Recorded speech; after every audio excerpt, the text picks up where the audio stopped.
Hi, today I'd like to talk to you about establishing a bouquet for a table center. Ideally it should be low because then guests can talk over the bouquet without needing to wiggle their heads around. And this one is done with hydrangea in a recycled container. In other words, a container that I got out of the recycling kit. It's good when you place it on the table to have something underneath it so that when you water it, it doesn't spill over, or the capillary action of the plants doesn't, when it soaks up the water, doesn't come down onto your tablecloth or your hardwood table. So again, you want balance on both sides. It's rectangular so that it sort of suits this rectangular table, but if you make it round, it would suit a round table. These are the hydrangea, and I'm planning to put those into these containers. Now, I've wedged in the oasis into some recycled containers, and you can see that when I pick them up, the whole container comes with it. Whereas when I pick this one up,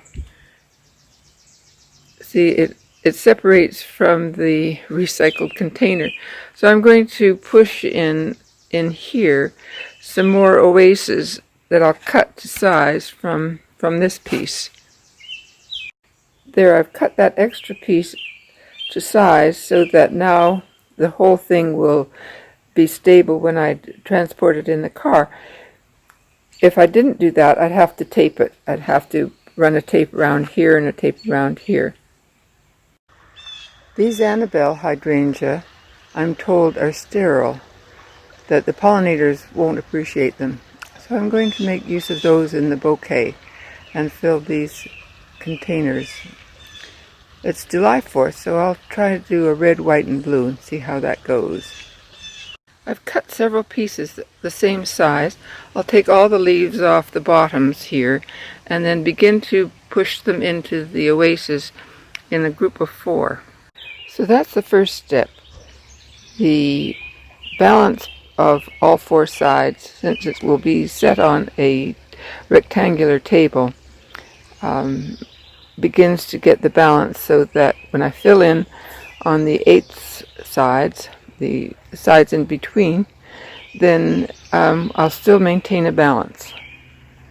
I filled in on all the corners, and now I'll begin to fill in the top, still keeping the opposite ends even.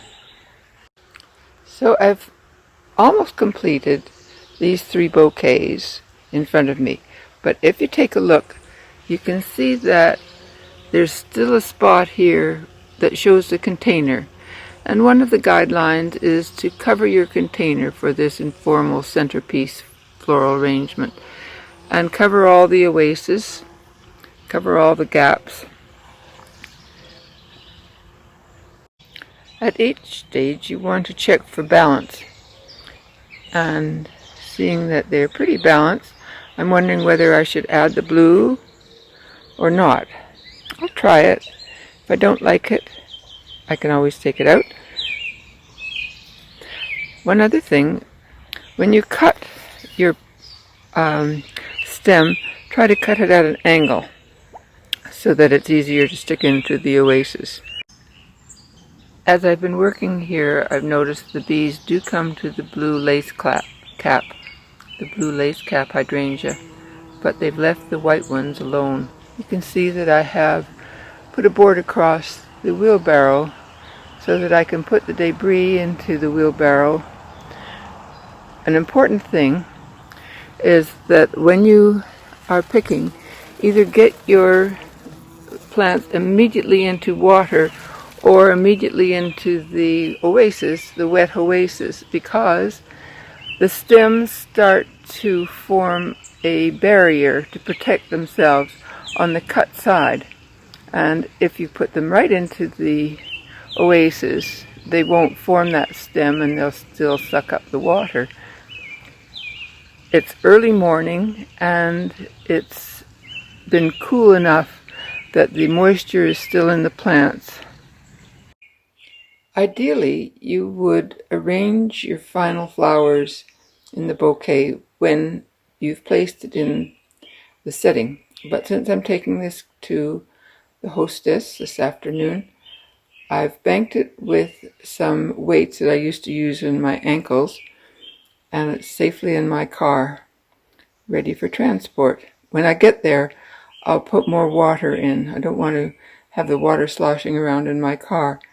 But of course, long-lasting effects of the bouquet are when you keep it well watered and cool.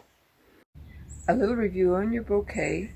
You can make it interesting by taking some daylilies that will only last a day anyway and adding that to your bouquet. And just the tops will, just keeping them like that will still add interest for an evening, and then the next morning they'll all be dead. But you can add that to your bouquet. Whoop, there's an earwig. Don't like him because he eats the flowers and the leaves. If you've enjoyed this video, please press like and subscribe, and I'll see you next time. Thanks for watching.